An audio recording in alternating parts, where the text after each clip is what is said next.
Buenas noches, hermanos en el Señor, amigos todos. El día de hoy, después de muchas semanas, voy a volver a predicarles de parte de una porción de la palabra del Señor. Voy a utilizar un poco más lo que voy aprendiendo para beneficio de todos, porque ciertamente a nosotros nos falta mucho de lo que es el estudio bíblico, pero también nos falta que ese estudio bíblico venga acompañado del cómo nosotros vamos a aprender, ¿no? Porque veo mucha preocupación, me preocupa mucho que las personas parece ser que tienen una tendencia a agarrar la Biblia como que fueran hojitas sueltas, como que estuviera todos los textos separados y no darle el texto a las personas en el contexto que está, ¿no? La reflexión está ahí, ¿no? Es como les explico, ¿no? Que una persona muestra una historia y el autor intelectual de la historia dice una cosa y nosotros, dependiendo de nuestros sentimientos, dependiendo del momento que estamos pasando, parece ser que lo pasamos a otra situación.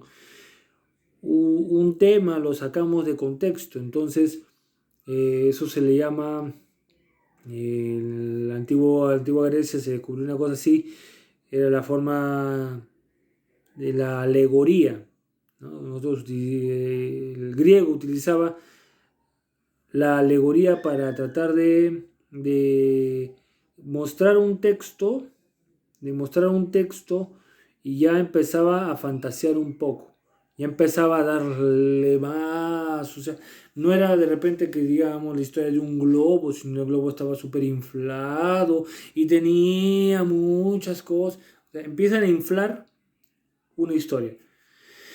El- los teólogos desde hace muchas generaciones, desde que la teología propiamente dicha se creó, se desarrolló,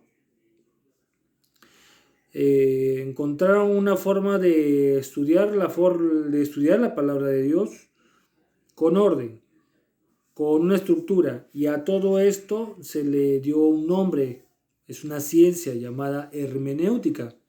Las personas también dicen que es un arte porque hay una historia que expone un gran teólogo y escatólogo a quien yo escucho bastante, la verdad, el pastor Elvis Luis Carballosa, este hermano de nosotros, con el cual estoy siguiendo también el estudio de Apocalipsis. Él cuenta, ¿no? Una historia que, bueno, él solicita a una persona que venga a enseñarle violín flauta traversa, una cosa por el estilo, a su hija, ¿no? Entonces el que viene es un muchacho joven de la Marina, una cosa por el estilo, que toca para la banda de la Marina allá creo que de España, una cosa así, o de Estados Unidos, no me acuerdo.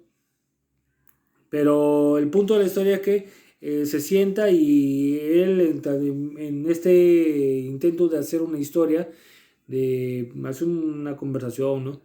Le dice, bueno, ¿y cuántas horas se necesitan para aprender a tocar la flauta? Entonces, este señor, medio que se ríe un poco, ¿no? Se sonríe con esa sonrisa maquiavélica que unos tienen algunos, y dice, bueno, eso depende. Puedes practicar una hora, puedes practicar 10 horas, 15 horas. ¿Y dónde va a estar la diferencia? Bueno, el día que tú te subas a un escenario, el público lo va a notar si eres un flautista de una hora al día, de 10 horas, de 15 horas. Esa es la importancia. Si nosotros nos dedicamos a estudiar la Biblia Y como dice la Biblia, como el Señor en su misericordia, a través de los autores que escribieron la Biblia, que plasmaron todos estos conocimientos del Señor, a través de esto, la gente lo va a notar, cuánto conocimiento tenemos. Y mientras más dominemos de la Biblia y el contexto que el Señor planteó en su palabra, ahí recién es donde vamos nosotros a tener, vamos a poder evangelizar a las personas, o sea, decirles del Evangelio del Señor Jesucristo, y vamos a poder darles no solamente eso, sino también la perspectiva de qué cosa es la Biblia, para qué sirve, porque el Señor se habrá enfocado no solamente en darnos el Evangelio propiamente dicho, porque no es solamente el Evangelio que encontramos, sino encontramos también que hay más de un texto a la vez, hay más cosas. Entonces, nosotros en todo esto tenemos que aprender un poco de hermenéutica, aprender cómo debemos realizar las exégesis o estudios, como le quieran decir. Y el día de hoy vamos a tocar esto. El día de hoy vamos a ver esto. Con ejemplos sencillos para que ustedes más o menos capten la idea. Si alguno de ustedes ya lo sabe, pues muy bien, bienvenido sea.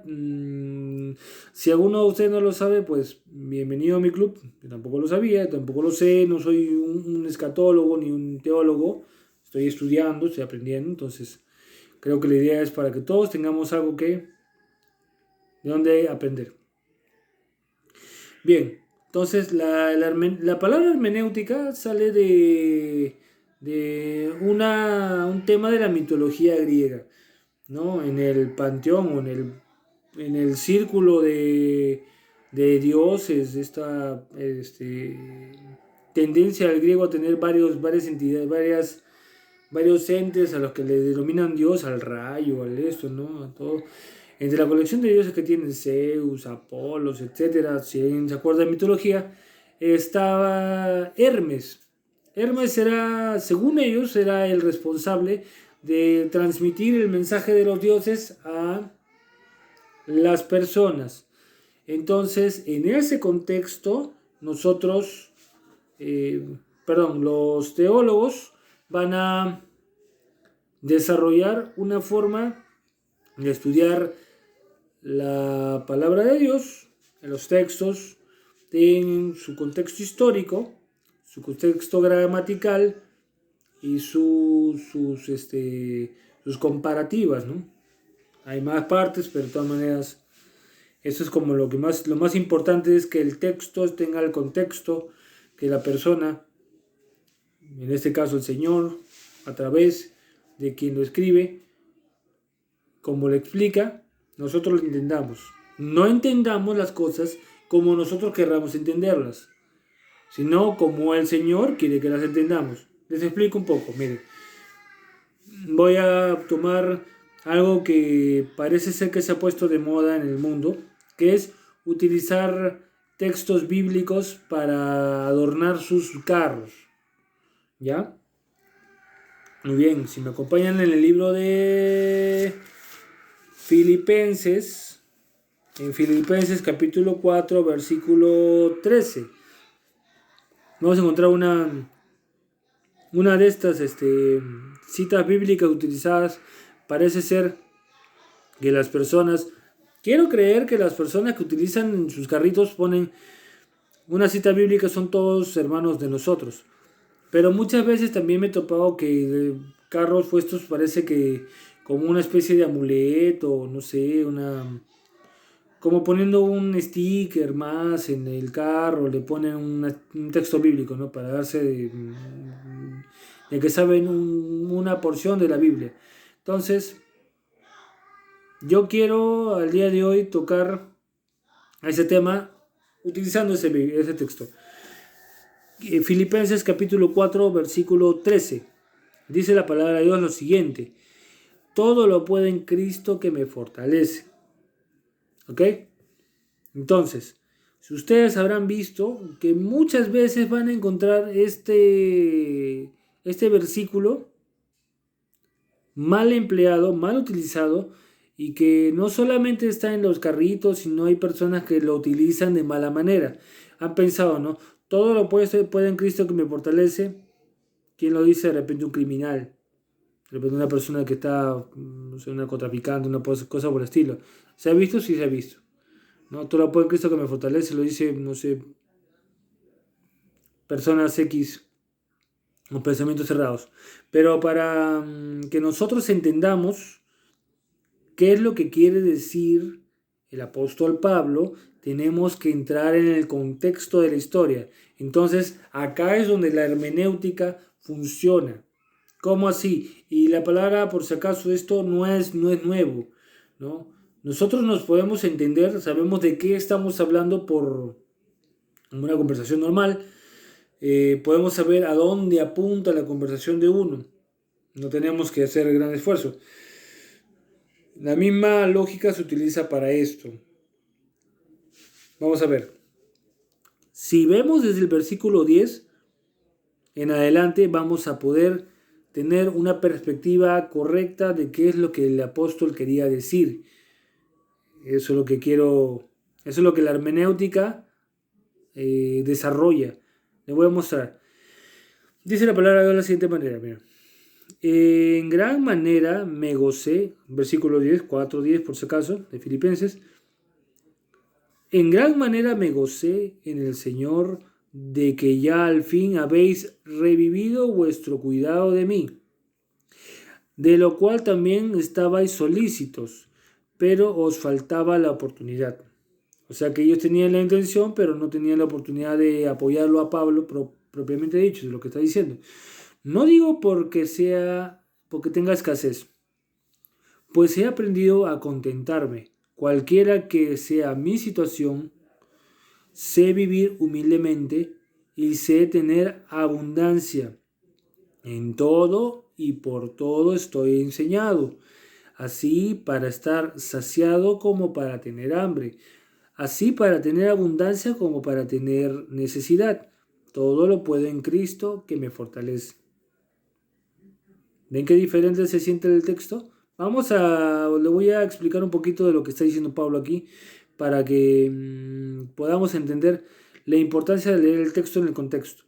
Esto no quiere decir que yo todo lo puedo en Cristo que me fortalece, porque evidentemente si es algo que es un pecado, que es negativo, que está en contra de la ley, no lo voy a poder hacer en Cristo porque en eso no va a estar que me fortalece. Eso no quiere decir el texto. El apóstol Pablo acá lo que está diciendo es claro, yo todo lo puedo en Cristo que me fortalece, me vaya bien, me vaya mal, porque yo estoy en un ministerio, estoy peleándome con todo el mundo por la palabra de Dios. Yo me peleo, no, ellos se pelean conmigo, porque yo llevo la palabra de Dios y el apóstol Pablo era, ustedes saben que era muy metido en las cosas que hacía, cuando él era parte de los fariseos, era metido, y acá siendo cristiano era peor, más metido que nunca. Entonces, gracias a él 13 libros, ¿no? Cartas hechas propiamente a cristianos, con problemas que estaban pasando en la iglesia, el desarrollo del ministerio del Espíritu Santo en Pablo fue fuerte.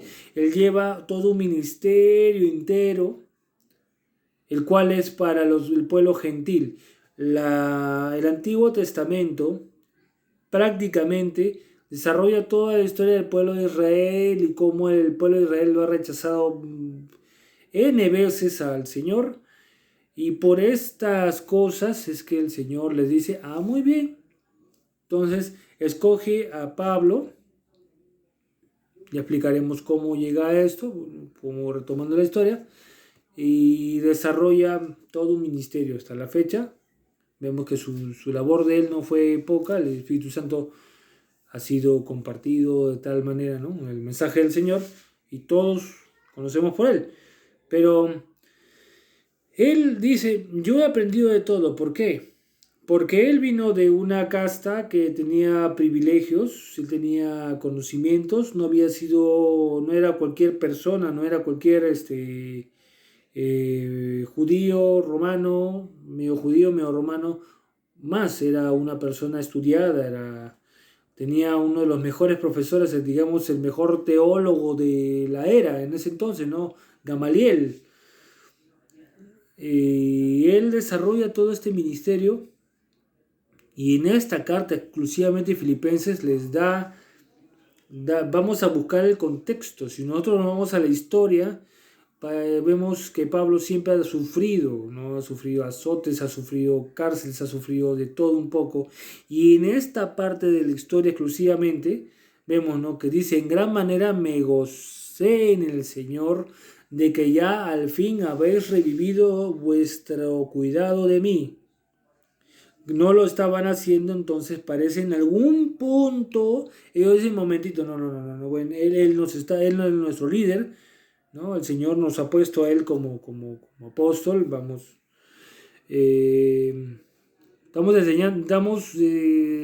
desmenuzando este texto para que entendamos el camino que Pablo quiere que nosotros entendamos, no que nosotros vamos a sacar de contexto las cosas. Dice, ¿no? De lo cual también estáis solícitos, o sea que sí quieren, pero os faltaba la oportunidad. No lo digo porque tenga escasez, pues he aprendido a contentarme, cualquiera sea mi situación. O sea, en los azotes, muy bien. No, yo la verdad no sé, o no sé si ustedes hermanos, alguno podría vivir un escarnio como el que Pablo sufrió, ¿no? De vivir en cárceles, vivir en azotes, casi la mayoría de las cartas que él publica, el que él transmite está en la cárcel, ¿no? Que tiene que huir, en un caso tiene que huir en una cesta, no lo meten en una cesta para llevarlo. Y se ve la crudeza, ¿no? El apóstol, la humildad tan grande que tenía para decir yo en cualquier situación me acomodo, en cualquier situación me acomodo. Sé vivir humildemente, dice el versículo 12, y sé tener abundancia. En todo y por todo estoy enseñado, así para estar saciado como para tener hambre, así tener abundancia como para padecer necesidad. Son cosas que nosotros entendemos, son polos opuestos, ¿no? Ahí recién viene todo lo puedo en Cristo que me fortalece. ¿Por qué el apóstol Pablo dice eso? Porque él tenía la mira en lo que él había visto. O sea, ustedes sabrán, el apóstol Pablo, él tuvo la oportunidad de estar en el tercer cielo, estar directamente viendo la presencia de Dios, viendo este tipo de cosas. Entonces, él, viendo toda la maravilla que venía adelante, él dice, yo todo lo voy a soportar, todo lo que tenga que soportar lo voy a hacer. ¿Por qué? ¿Por qué Cristo me fortalece? Porque la promesa, la esperanza de Cristo, de todo lo que hizo, y viendo Él cuál era el premio es la vida eterna, esta esperanza, vivir como el Señor nos prometió en el reino de Dios. Eso es lo que el apóstol Pablo tenía en mente, eso es lo que su mente apuntaba.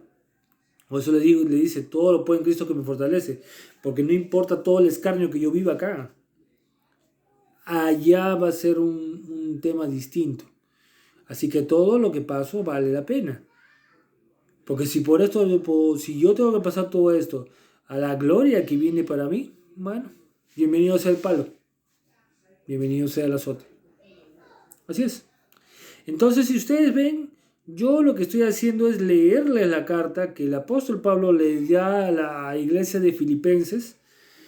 En este contexto, yo no veo que el apóstol diga que en cualquier situación externa a lo que es un ministerio, porque vamos por partes, el apóstol Pablo no le está hablando a cualquier persona, le está hablando a cristianos propiamente cristianos, que ya era una iglesia constituida,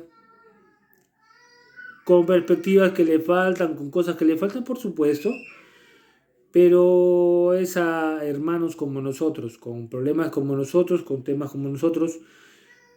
En Grecia ustedes saben que muchas cosas eran difíciles para ellos porque estaban de alguna manera llevando un evangelio, llevando una noticia que ellos no conocían, ¿no? Es un poco difícil llevar un contexto después de tanto tiempo. Es como ahorita tratar de cambiar la idea de lo que algunas sectas, como por ejemplo en este mes de octubre, ¿no? Que esa secta muy conocida que llevan un cierto tipo de cosas, ¿no?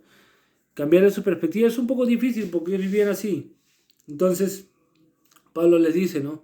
A ellos que habían salido de esa realidad para volverse cristianos, les dice que él estaba acostumbrado y se había amoldado a vivir en la humildad de tal manera que él no tenía gran preocupación de que si le estaba yendo bien, si le estaba yendo mal, si tenía mucho, si tenía poco. Él dice que había aguantado ayunos, que había aguantado esto, el otro, todo lo voy a aguantar si por eso ustedes son bendecidos. Todo lo voy a aguantar porque lo tengo a Cristo que me fortalece. ¿Qué es lo que Cristo le fortalece? Por supuesto que Él habla de leer su palabra. Ustedes pueden ver que Él hasta el final leyó su palabra. Eh, Está la esperanza, ¿no? La promesa, lo que Cristo nos ofrece a todos, ¿no? Y esto de continuar, esa era su alegría en Cristo. O sea que esto no fue en vano. Un poco menos de 2000 años adelante, estamos acá todos hablando de él. Entonces el ministerio de Pablo, ese escarnio que vivía funcionó. Eso es lo que Pablo está diciendo acá. Por eso digo, la idea de esto es que a través de la hermenéutica y que nosotros aprendamos de ese tipo de cosas, primeramente yo, porque soy el que les estoy dando ahorita, y también ustedes, para que si alguno sabe, bienvenido sea. Las correcciones bienvenidas sean. Estamos todos para aprender, todos para desarrollarnos, y poco a poco todos seamos prolijos al momento de hacer esto. Y podamos adiestrar a otros para que sean prolijos, y así sucesivamente. Porque nosotros continuamos con la gran comisión que el Señor estableció. Entonces, dado todas estas cosas, hermanos, con esto yo comienzo nuevamente a darles poco a poco de las perspectivas bíblicas para que podamos todos ser llenos de la palabra de Dios. Nuevamente les pido, hermanos, si en su corazón está que yo pueda pertenecer a los estudios bíblicos, yo me comprometo a esforzarme, a aprender tanto como se pueda y poder darles a ustedes. Entonces, con esto yo me despido hasta el martes, que tenemos una porción, poquito a poquito vamos a ir desarrollando temas. Y el jueves la oración también la llevo yo. Muy bien, entonces con esto yo me despido, hermanos. Muchas gracias, que tengan buenas noches.